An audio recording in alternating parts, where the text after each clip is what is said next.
अब सुनिए, हज़रत अबू हुरैरा रज़ियल्लाहु ताला अन्हु फरमाते हैं कि एक शख्स रसूल अल्लाह की बारगाह के अंदर हाजिर हुआ, अर्ज किया रसूल अल्लाह, सबसे ज़्यादा एहसान का हक़दार मुझ पर कौन है? या रसूल अल्लाह वो कौन शख्स है जिस पर मैं एहसान करूँ? तो ने इरशाद फरमाया, अगर तू पूछना चाहते ना कि एहसान किस पर करूँ, तो हुज़ूर ने फरमाया फिर तेरी माँ है जिस पर तू एहसान करे। फरमाया तेरी माँ है जिस पर तू एहसान करे, उनके साथ उसने सलूक कर के अंदर। फिर अर्ज़ गुज़ार हुए, या रसूल अल्लाह इसके बाद कौन है? ताजर मदीना ने इरशाद फरमाया फिर तेरी माँ है, फिर तेरी माँ है। फिर अर्ज़ किया, या रसूल अल्लाह अब कौन है? फरमाया फिर तेरी माँ।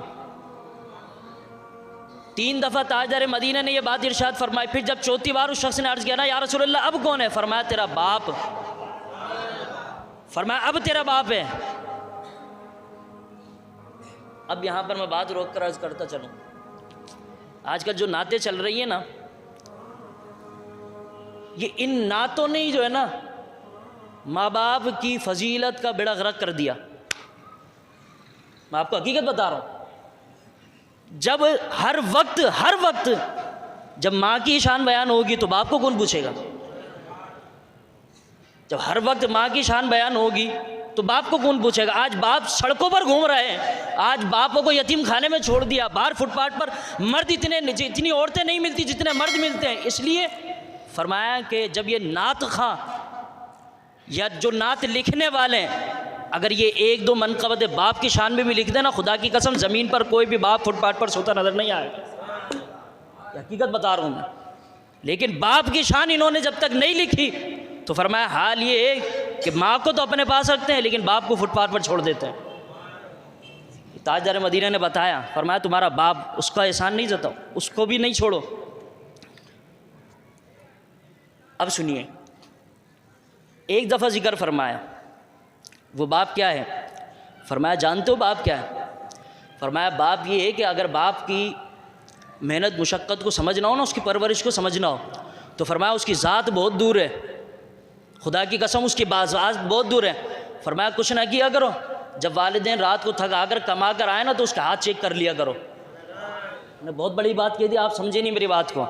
फरमाया वालिद के अगर तुम मकाम देखना चाहो ना तो उसकी ज़ात तो बहुत दूर है, फरमाया उसके हाथ चेक कर लिया करो। वो जो हाथ पर जो दाने निकले हैं ना मजदूरी कर करके, फरमाया उसका हक भी तुम सही अदा नहीं कर सकते। वो जो बाप के हाथों पर दाने निकले हैं ना, किसी के जूते पॉलिश करके, किसी की सीमेंट बजरी उठाकर, किसी के कपड़े धोकर, फरमाया उसका दाना भी, जो हाथ पर जो दाना निकला है ना, उसका भी तुम हक अदा नहीं कर सकते। और ताजदार मदीना ने जब बात इरशाद फरमाई ना, तो अब सुनिए एक और बात, बाप का मकाम क्या है, रुतबा क्या है, उसकी अहमियत क्या है। हम जब छोटे थे ना, और ये सब जानते हैं, बचपन में सबके साथ गुजरा है, आपस में जब बच्चों की लड़ाई हो जाती थी ना,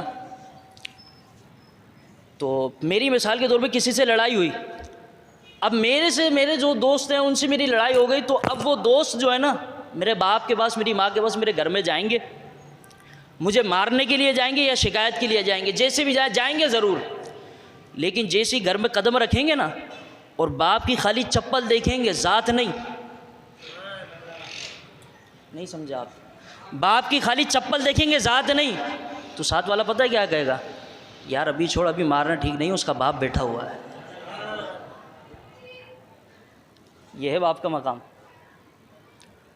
और बाप की चप्पलों के अंदर रब ने रोब रखा है, तू ज़ात पर लेकर बैठा हो, बोल सुभान अल्लाह। बाप की ज़ात बहुत दूर है, उसकी चप्पलों के अंदर अल्लाह ने ये मकाम रखा है कि दुश्मन भी अगर तुम्हारी दहलीज पर आ जाए तो वो चप्पल देखकर भी कहता है कि नहीं, अब मारने का मौका नहीं है। जब इसकी बाप की चप्पलें दुनिया से बाहर होंगी ना, घर से बाहर होंगी, फरमाया फिर तो हम इसको घर से निकाल कर बाहर भी ले आएंगे। फरमाया जब तक इसका बाप है ना, किसी की मजाल नहीं कि इसको हाथ लगा ले। आज जिसके बाप सर पर मौजूद है ना, तो सीना तान कर चलता है, सीना तान कर चलता है। और जिसके बाप नहीं है ना, वो बेचारा सीना झुका कर चलता है। क्यों? उसे पता है कि जो पीछे हाथ था ना, अब वो हाथ नहीं रहा। अल्लाह, जो पीछे हाथ था ना, वो हाथ नहीं रहा। ये बाप का मकाम रब तआला ने बयान फरमाया, मुस्तफ़ा ने बयान फरमाया। फरमाया तुम्हारी माँ भी है, तुम्हारी माँ भी है, तुम्हारी माँ भी है। फिर फरमाया तुम्हारा बाप। और बाप को आज हमने इस नतीजे पर छोड़ दिया कि वो बेचारा फुटपाथ पर बड़ा मिलता है। इसकी वजह सिर्फ यही है कि हम माँ की फ़जीलत को तो सुनते रहते हैं लेकिन बाप की फ़जीलत को कोई नहीं सुनता, और जब बाप की फ़जीलत को नहीं सुनते तो फिर बाप को कई हाल कर रहे होते हैं। और सुनिए आगे, हज़रत अब्दुल्लाह इब्न उमर फरमाते रसूलुल्लाह ने फरमाया ज़्यादा एहसान करने वाला वो है जो अपने बाप के दोस्तों के साथ बाप के होने या ना होने, यानी ताजदार मदीना ने इरशाद फरमाया बाप का इंतकाल हो जाए या बाप कहीं चला जाए, फरमाया उसकी औलाद पर लाजिम है कि वो अपने वालिद के दोस्तों के साथ एहसान करे, ये लाजिम है।